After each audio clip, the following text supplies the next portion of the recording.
Hello everyone, my name is Dushyant Sanger and this is my first video in the series where we would be talking about building a deep learning image classification model using CreateML.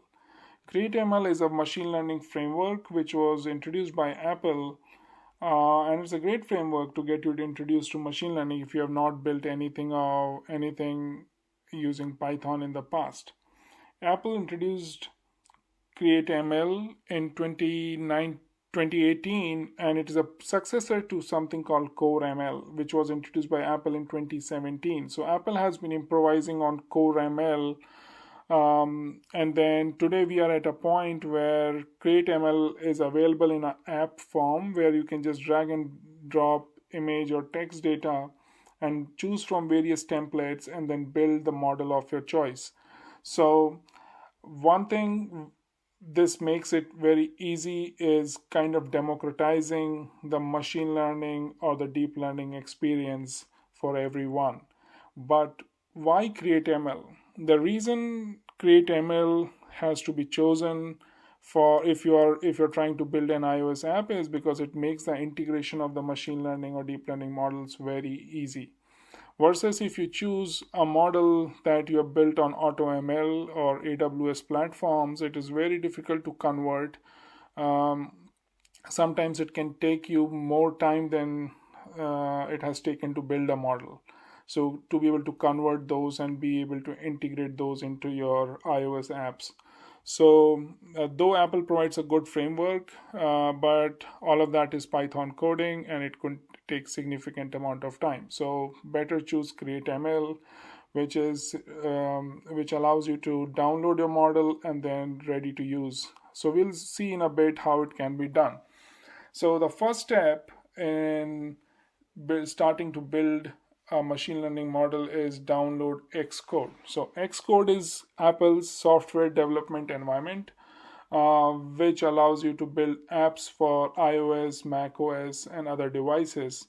And within Xcode, you can launch a CreateML app that would help you build these models. We'll see that in a bit. So you download Xcode. So once it launches, this is how it would look. So you start with creating a new project, and then it would ask you what kind of an app you want to build. So I'll choose iOS and app, and I would give a project name. Let's say I'll call it Human Emotion Classifier, and then I would provide a team name, but this is nothing but something that you can create using your Apple ID. So you need to have a team registered to be able to do anything in the Apple environment. So I just created a personal team of one.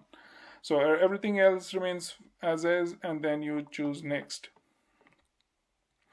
All you have to do is save it somewhere. I choose to save it here in the desktop, and then I'm ready to go.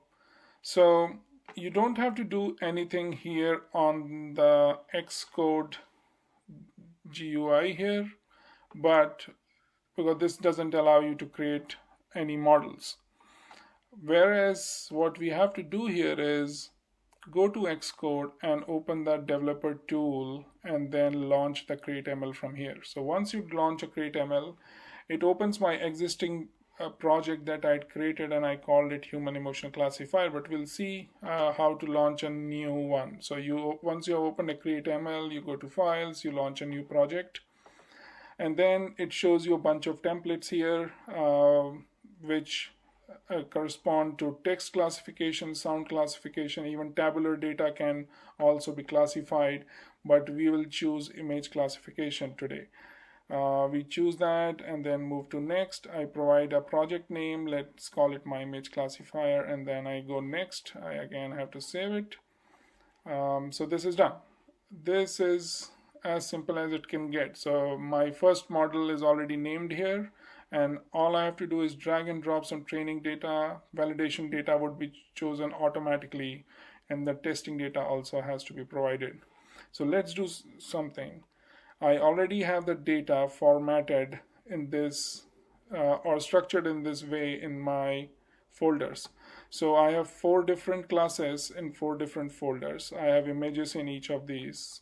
So let's see what I have. So I have some faces here that look happy, and then similarly I have others. So let's do something. I'll call it a training data set. I'll drag and drop it here.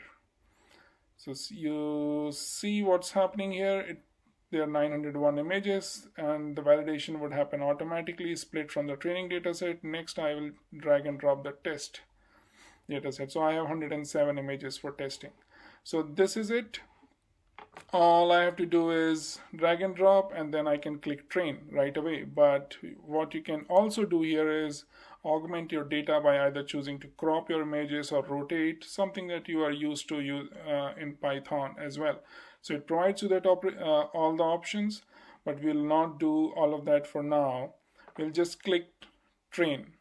So once you click train, it will take some time, but we will jump to what we have. So it starts extracting features. That's what you're seeing here, but we'll skip all of this and move to already trained model that I had from my previous exercise. So if you see, I had already trained some 8 images here, 8 models here. So I chose to rotate here.